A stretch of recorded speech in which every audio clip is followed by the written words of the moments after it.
اصلاح معاشرہ میں ایک بات اور بھی ہے، جب والد فوت ہو جاتا ہے تو بھائی تمام زمین اور جائیداد کا مالک بن کے سانپ بن کے بیٹھ جاتا ہے، کوئی چھوٹے بہن بھائیوں کا حصہ نہیں ہے۔ کوئی بڑا تیر مار لیا تو چلو بھائیوں کو دے دیا، بہنوں کے حق کھا گئے۔ اور کیا کہا کہ ابا نے جب شادی کرائی تھی تو بہنوں کو تو جہیز دیا تھا، لہٰذا ان کی میراث بھی ادا ہو گئی۔ جی نہیں، میراث اور ہے اور شادی پر خرچ اور تحفہ دینا اور ہے۔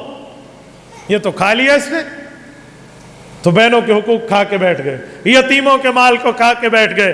قرآن کریم سورت نمبر 4 سورت نساء، اس کا دوسرا رکوع ختم ہو رہا ہے۔ رب کائنات ارشاد فرماتے ہیں، اللہ نے یوں فرمایا، ان الذین یأکلون اموال الیتامی ظلما انما یأکلون فی بطونہم نارا وسیصلون سعیرا یوصیکم اللہ فی اولادکم للذکر مثل حظ الانثیین۔ فرمایا اے لوگو، رب کائنات کا اعلان ہے، جس بندے نے یتیموں کے مالوں کو کھا لیا، یہ اموال یتامہ نہیں کھا رہا، یتیم اور مسکین کے مال کو نہیں کھا رہا، یہ جہنم کی آگ کھا رہا ہے، جہنم کے شعلے کھا رہا ہے، جہنم کے انگارے کھا رہا ہے، جہنم کا ایندھن کھا رہا ہے، اور اس جہنم میں یہ جائے گا۔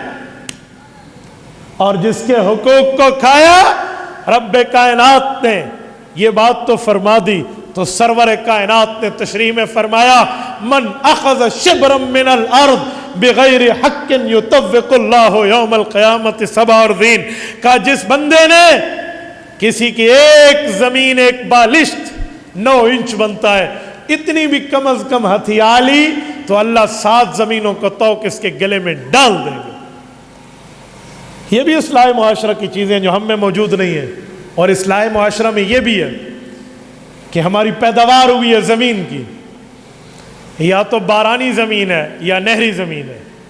نہری کمانا ہم پیٹرول کے پیسے دیتے ہیں یا نہر کے پانی کے پیسے دیتے ہیں یا پیٹر چلاتے ہیں، تو پھر 20واں حصہ اللہ کے راستے میں دینا ہے، اور بارانی ہے تو پھر 10واں حصہ دینا لازم ہے۔ اس پر لوگ ڈنڈی مار جاتے ہیں، یار 10 بوریاں ہوئی ہیں تو ایک آپ نے دینی ہے، 100 ہوئی ہیں تو 10 دینی ہے آپ نے۔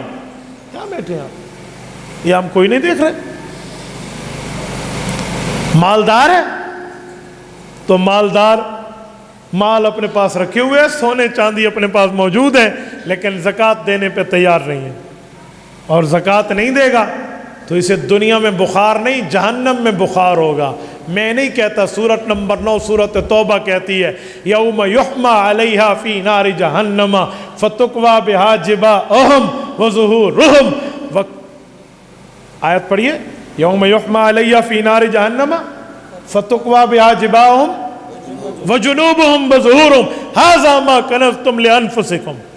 فرمایا جائے گا یوم یحمى علیہا، لفظی ترجمہ گرم کیا جائے گا۔ حما گرم کو بھی کہتے ہیں، بخار اور ٹمپریچر کو بھی کہتے ہیں۔ فرمائے سے جہنم میں ٹمپریچر چڑھے گا، بخار ہوگا، کیوں؟ زکوٰۃ نہیں دی تھی۔ پھر کیا ہوگا؟ کاویہ لایا جائے گا۔ کاویہ جانتے ہیں؟ جس کی تار کو پنگھال کے ٹکا لگایا جاتا ہے، کاویہ۔ تو یہ فتکوا اور کاویہ یہ ایک ہی لفظ ہے، کاویہ عربی زبان کا لفظ ہے، اردو میں استعمال ہوتا ہے۔ فتکوا بہا جباہہم، ان کے ماتھوں کو کاویہ سے داغا جائے گا، وجنوبہم، ان کی سائڈ کو، وظہورہم، ان کی کمر کو، اور یہ روئیں گے کہ ہمیں کیوں داغا ڈالا جا رہا؟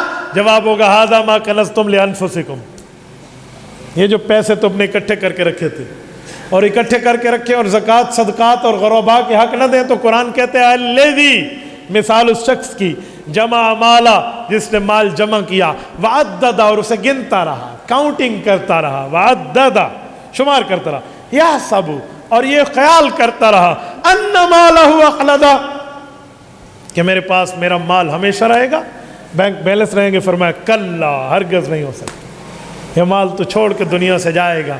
تو بھائی اصلاح معاشرہ میں یہ بھی ہے۔ تو ہم کون سے اصلاح معاشرہ میں آج بیٹھے ہیں؟ تو ہمیں اپنے گھر سے، اپنے معاملات سے، اپنی ذات سے، اپنی جو ہے نا کیا کہتے ہیں فیملی سے، یوں اصلاح معاشرہ کی چیزیں سامنے لانی چاہیے تاکہ ہم خود کی اصلاح کر سکیں۔ اور جب ہم خود گناہوں سے توبہ کر لیں تو پھر بہت بڑی بات ہے کہ معاشرے سے ایک گناہ گار تو کم ہو گیا نا، ایک تو کم ہو گیا۔ تو ہم یہ کریں، اس سے ہماری دنیا بھی بہتر بنے گی، ہماری آخرت بھی بہتر بنے گی۔ تبارك الذي نزل الفرقان على عبده ليكون للعالمين نذيرا.